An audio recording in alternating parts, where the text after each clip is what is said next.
હવે વાત કરીએ મહેસાણાની તો મહેસાણામાં પણ ગુજરાત ફર્સ્ટે મતદારોનો મિજાજ જાણવાનો પ્રયત્ન કર્યો। 13 વોર્ડની 52 બેઠકો પર ખરાખરીનો જંગ જોવા મળશે। વિકાસના મુદ્દે જનતાનો મિશ્ર પ્રતિસાદ સાંભળવા મળ્યો।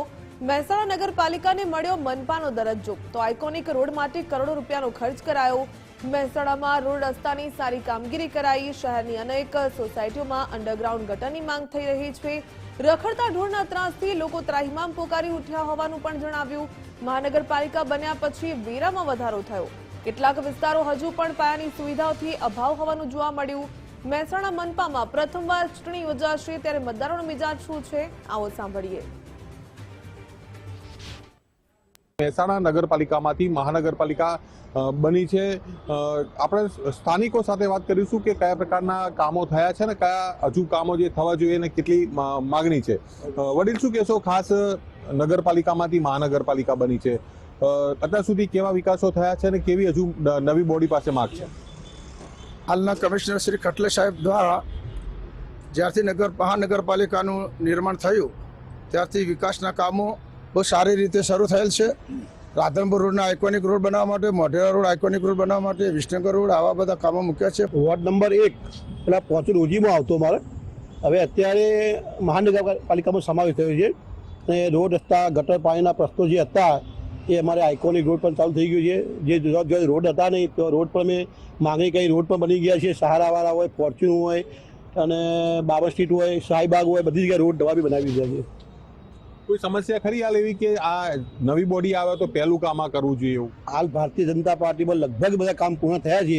કોઈ બાકી જો રહી ગયું છે, જે પાણીના ટાંકા, સોસાયટી વધી ગઈ પણ ટોકા પાણી પૂરું પોકી વધતું નથી, એમાં ટોકાની પણ મંજૂરી મળી ગઈ છે અને ટૂંક સમયમાં ટોકા ચાલુ થઈ જશે બનાવવાના। પહેલાં જે ઓજી વિસ્તાર હતો એ ગ્રામ પંચાયતને લગતું હતું, ત્યારે ગ્રામ પંચાયતના હિસાબે જે રોડ ને રસ્તા અને ગટર લાઈનના અમુક જે પ્રશ્નો હતા એ અત્યારે હાલમાં શક્તિધારાથી કમલપર સુધીના કામ થઈ ગયેલા, પણ જે રસ્તાઓ છોકરા છે એ ગ્રામ પંચાયત હોવાથી એ પહોળા થયેલા નથી। પણ એ ટીપી રોડ, શક્તિધારા નેડિયાથી ટીપી રોડ અને બીજું કે હાઈવે ઉપર અકસ્માતો વારંવાર થવાથી અને એક્સિડન્ટ ઝોન બની ગયેલો છે, એટલે અમુક જગ્યાએ બમ્પની સુવિધા અથવા નગરપાલિકાના જે નિયમમાં આવતું હોય એ અવરોધક કઈ વસ્તુ કરવામાં આવે તો એનું કે સોલ્યુશન થાય। એ બધા એક રાધનપુર રોડ ઉપર આઇકોનિક ઝોનનું, મોઢેરા રોડ ઉપર આઇકોનિક ઝોનનું, ગટર, રોડ રસ્તા, એની આવું નવી બોડી આવે તો આપણે શું મહાનગરપાલિકાને એવું આપણે ધ્યાન ઉપર લાવીએ કે ઝડપી આ કામગીરી પરિપૂર્ણ થાય કે જે કરીને લોકોને અગવડ નાની મોટી પડતી હોય ના પડે અને આનાથી સારો વિકાસ ભારતીય જનતા પાર્ટી કરી રહી છે જે અમને દેખાઈ રહ્યું છે। એ અપેક્ષા હાલ તો એક અંડરગ્રાઉન્ડ ગટરો થઈ જાય ને પહેલી, એ સૌથી અગત્યની વાત છે અને અંડરગ્રાઉન્ડ ગટરો થયા પછી શું છે એનાથી ઘણી સમસ્યાઓ દૂર થશે કે લોકોને જે સોસવેલ છે વારંવાર પેલા થાય છે, એના લીધે આર્થિક નુકસાન થાય છે, એ બધા મુશ્કેલીઓ તો છે જ। બીજું આ એરિયામાં હમણાં ડેવલપમેન્ટ રોડનું થઈ રહ્યું છે।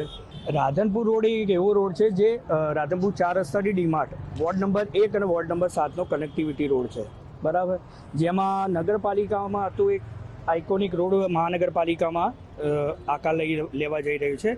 બીજું એક અહીંયા સુએજ પ્લાન્ટનું પ્લાન ચાલુ છે, પરંતુ મિનરલ વોટરનું છે અને પાણીની સમસ્યા જે હતી એનું નિવારણ આવી ગયું છે અને થોડી ગટરની સમસ્યા છે પણ એનો ધીરે એનો બી એની વ્યવસ્થા થઈ જશે। અમારી પાસે તો એટલું જ કે બસ અંડરગ્રાઉન્ડ ગટર જ જોઈએ અમારે તો, કારણ કે અમારા બાબરના એરિયામાં મહેસાણા 2માં ત્યાં જ ખાસ જરૂર છે પાણીની જ, પેલા અંડરગ્રાઉન્ડ ગટરની, કારણ કે ચોમાસામાં બહુ તકલીફ પડે। ચોમાસામાં અમારા કૂવા ફટ લઈને 4 વરસાદ આવે તરત ભરાઈ જાય એટલે ગટરો ઉભરાય અમારી, એટલે રખડતા ઢોરનો એક ત્રાસ ખરો, કારણ કે એ છોકરો માટે ટ્રાફિક વધી જાય, છોકરો નિશાળીઓ જતો હોય એમને ઢોરોનું તો તકલીફ પડે।